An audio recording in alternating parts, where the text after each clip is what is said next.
안녕하세요, 여러분. 오늘 저희와 함께 살펴볼 자료는요. 2025년 10월 25일자 스트레치 타임스의 While You're Sleeping 기사 모음입니다. 이게 바쁘다 보면 놓치기 쉬운 국제 뉴스들인데 한 5가지 정도를 저희가 좀 뽑아봤습니다. 단순 요약보다는 그 속에 숨겨진 의미랄까? 뭐 그런 연결고리까지 한번 파헤쳐 보려고 해요. 라틴 아메리카에서 미국이 좀 움직이고 있고요. 또 북미에서는 무역 갈등, 유럽이랑 아시아 사이엔 외교들인 신경전도 있고, 네, 발트해 지역도 좀 불안하고, 또 우크라이나 지원 문제도 계속되고 있죠. 전 세계가 지금 어떻게 돌아가는지 그 맥락을 좀 짚어보는 시간이 될 것 같습니다. 자, 그럼 본격적으로 시작해 볼까요? 첫 번째 소식인데요. 미국의 최신의 그리고 세계에서 제일 크다는 항공모함이죠. 제럴드 포드함. 이 전단이 라틴 아메리카로 향했다는 소식입니다. 이게 그냥 배 한 척 가는 게 아니더라고요. 추가로 군함 8척에다가 핵잠수함, 그리고 F-35 스텔스 전투기까지. 와, 이 정도면 규모가 상당한데요? 네, 맞습니다. 그냥 항모 이동이 아니죠. 말씀하신 대로 추가 전력이 대단합니다. 이게 트럼프 행정부가 추진하는 카리브해 군비 증강의 일원이라고 하는데 예전에 뭐 마약 퇴치 작전 이런 거랑은 차원이 다른 것 같아요. 그렇죠. 규모 자체가 비교가 안 되고요. 투입된 자산의 성격도 봐야 합니다. 제럴드 포드급 항모는 미국의 해군력을 상징하는 뭐랄까 전략 자산이잖아요. 거기다 핵 잠수함에 F-35 최첨단 스텔스기까지 들어갔다는 건 이건 굉장히 강력한 군사적인 메시지를 보내고 있다. 이렇게 봐야죠. 메시지요? 특히 이게 베네수엘라와의 긴장이 다시 좀 고조되는 시점에 나왔다는 게 중요합니다. 미국이 오랫동안 베네수엘라 정부를 비판해 왔거든요. 민주주의 억압한다, 마약 밀매 방조한다 이런 식으로요. 아, 그럼 이게 딱 베네수엘라를 겨냥한 움직임일까요? 아니면 좀 더 큰 그림이 있을까요? 예를 들면 요즘 그 지역에서 중국이나 러시아 영향력 커지는 걸 좀 견제하려는 건 아닌지. 네, 충분히 그렇게 해석할 여지가 있습니다. 사실 베네수엘라 하나만 보기보다는 카리브해 전체, 더 나아가서 남미 지역에서 미국의 군사적 우위를 다시 한번 보여주려는 의도, 이게 더 커 보입니다. 과거 마약 소탕 작전하고는 확실히 성격이 다르죠. 항공모함 전단이라는 강력한 군사력을 그냥 전면에 내세운 거니까요. 네. 이건 그 지역 다른 나라들이나 또 미국과 경쟁하는 중국, 러시아 같은 외부 세력에게 보내는 분명한 신호일 겁니다. 여기가 미국의 앞마당이다. 이걸 다시 한번 강조하는 워싱턴의 아주 강력한 군사적 의사 표현으로 봐야 하고요. 앞으로 이 지역에서 미국의 정책이 어떻게 바뀔지 좀 지켜봐야 할 중요한 포인트가 될 수 있습니다. 군사적 긴장감이 높아지는 남미랑은 또 분위기가 다르네요. 북미에서는 무역 문제로 외교 마찰이 있었어요. 캐나다 온타리오주가 로널드 레이건 전 미국 대통령을 모델로 쓴 광고가 있었는데 이걸 내렸다는 소식입니다. 반관스 광고였다고 하죠. 네, 그 광고가 좀 문제가 됐죠. 시작은 트럼프 대통령이었어요. 10월 23일에 자기 소셜미디어 트루스 소셜에다가 이 광고 완전 가짜다. 그리고 공화당의 상징 같은 레이건을 왜곡했다. 엄청 화를 냈어요. 심지어 캐나다랑 모든 무역 협상 종료한다. 이렇게 선언까지 했더라고요. 좀 감정적으로 보이기도 하고요. 그렇죠. 딱 트럼프 행정부 스타일의 외교랄까. 특히 무역 협상이 얼마나 예측 불가능하고 또 개인적인 감정에 좌우될 수 있는지를 아주 잘 보여주는 사례죠. 레이건 전 대통령은 공화당에서 정말 상징적인 인물이잖아요. 네, 그렇죠. 근데 그 인물을 반관세 메시지에 썼다는 거. 이게 트럼프 대통령의 심기를 딱 건드린 것 같아요. 그냥 광고 내용 자체보다는. 정치적 상징을 잘못 썼다 이런 불쾌감이 더 크게 작용한 것 같습니다. 근데 온타리오주의 반응도 엄청 빨랐어요. 트럼프 대통령이 그렇게 발표하고 24시간도 안 돼서 그 더그포드 주지사가 마크 카니 총리랑 상의하고 광고 내리기로 했다고 밝혔습니다. 일단 워싱턴이랑 더 부딪히는 건 피하려고 한 거겠죠. 근데 캐나다 입장에서는 좀 굴욕적일 수도 있지 않을까요? 애초에 왜 그런 광고를 만들었을까요? 온타리오주 입장에서는 아마 미국의 관세 정책에 대한 불만을 좀 효과적으로 알리고 싶었을 겁니다. 특히 레이건이라는 인물, 자유무역을 옹호했던 공화당 대통령을 내세워서 지금 트럼프 행정부의 보호무역 기조를 좀 우회적으로 비판하려 했을 수 있죠. 나름의 전략이었군요. 네, 그런 계산이 있었겠지만 결과적으로는 트럼프 대통령의 반응, 그 예측 불가능성과 파급력을 좀 제대로 예상 못한 셈이 된 거죠. 이걸로 캐나다 내부에서도 좀 정치적 논란이 있을 수 있고요. 더 중요하게는 미국과의 무역 관계 전반에 불확실성이 더 커졌다는 점이죠. 공식 외교 채널보다는 뭐랄까 개인적인 감정이나 소셜미디어 메시지가 더 큰 영향을 미치는 현상? 이걸 다시 한번 보여준 사례라고 할 수 있겠습니다. 참 복잡하네요. 북미의 이런 소동과는 또 결이 다른 외교적 마찰이 이번엔 유럽이랑 아시아 사이에서도 보이는데요. 독일 외무장관 요한 바데풀의 첫 중국 방문이 연기됐다는 소식입니다. 원래 10월 26일로 예정되어 있었다고 해요. 네, 첫 방문인데 연기가 됐죠. 근데 그 연기 사유가 좀 재밌어요. 중국 쪽에서 바데풀 장관이 요청한 회담이 여러 개 있었는데 그중 딱 하나만 확정해줬기 때문이라고 합니다. 독일 새 정부 장관으로서는 첫 방문이고 상징성도 있을 텐데 이런 식의 대응은 좀 이례적인 거 아닌가요? 네, 그렇죠. 외교 일정, 특히 장관급의 첫 공식 방문 일정을 조율하는데 이런 식으로 좀 소극적으로 나온다는 건 그 자체로 메시지가 있다고 봐야 합니다.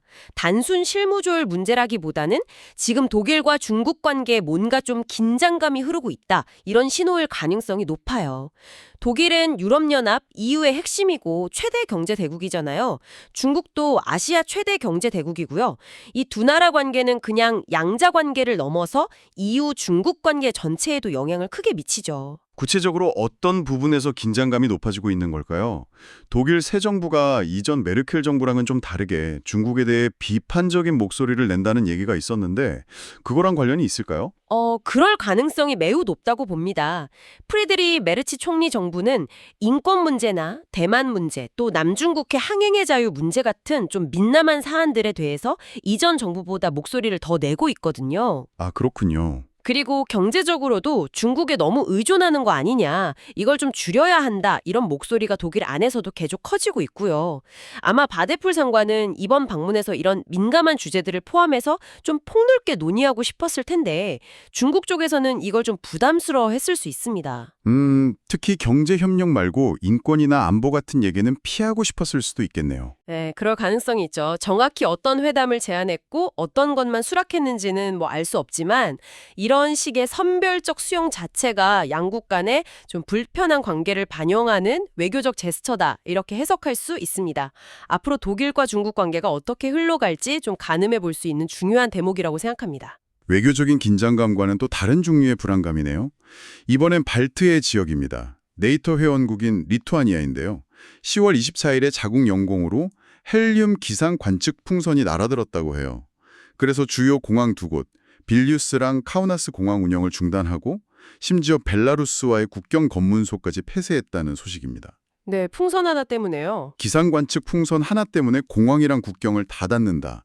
이게 좀 너무 과한 거 아닌가 싶기도 한데 근데 이게 이달 들어 벌써 세 번째래요.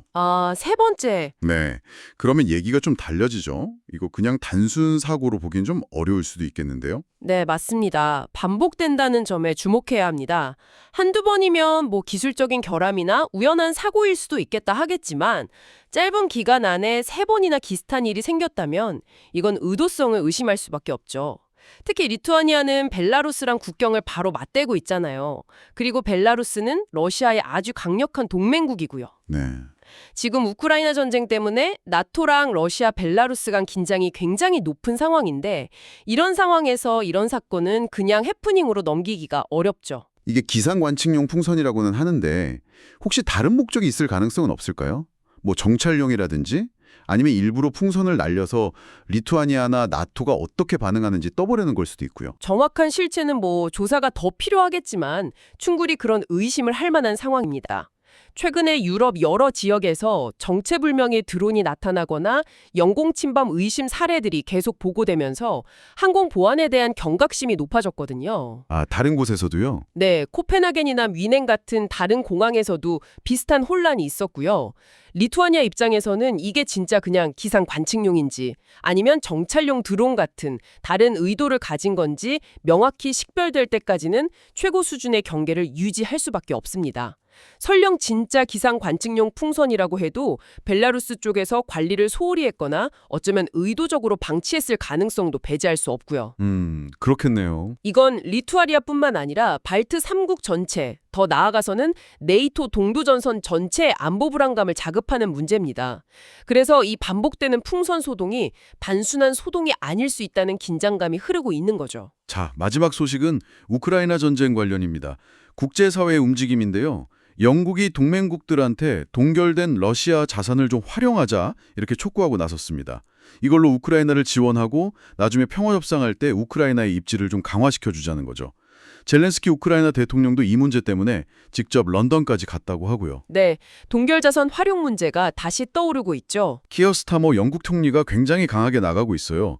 의지의 연합, 그러니까 이 문제에 적극적으로 동참하는 나라들을 모아서 러시아산 석유랑 가스를 아예 국제시장에서 퇴출시키자, 그리고 우크라이나에 장거리 미사일 더 줘야 한다, 이렇게 압박하고 있습니다. 네, 영국의 이런 적극적인 태도는 전쟁 초기부터 계속 보여왔던 모습입니다.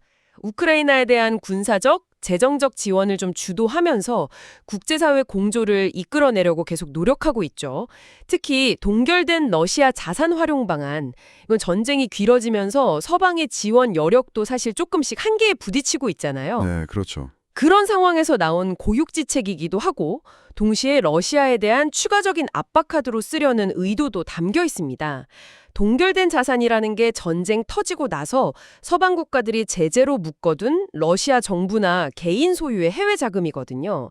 근데 그 규모가 꽤 크기 때문에 이걸 쓸 수만 있다면 우크라이나한테는 정말 큰 힘이 될 수 있죠. 근데 이게 말처럼 쉬운 문제는 아닌 것 같아요.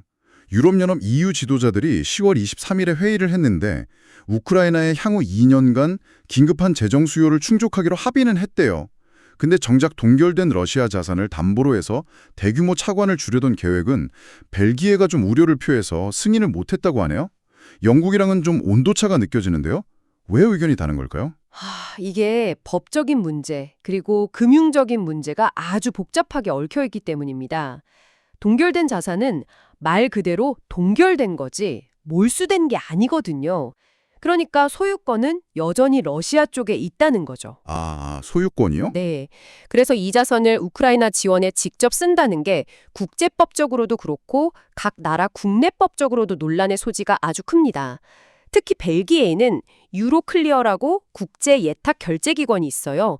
여기에 동결된 러시아 자산이 많이 묶여 있는데 네. 만약에 이 자산을 섣불리 썼다가 나중에 법적 분쟁이 휘말리거나 금융 시스템의 신뢰도에 문제가 생기면 벨기에로서는 큰 타격을 입을 수 있다는 우려가 큰 겁니다.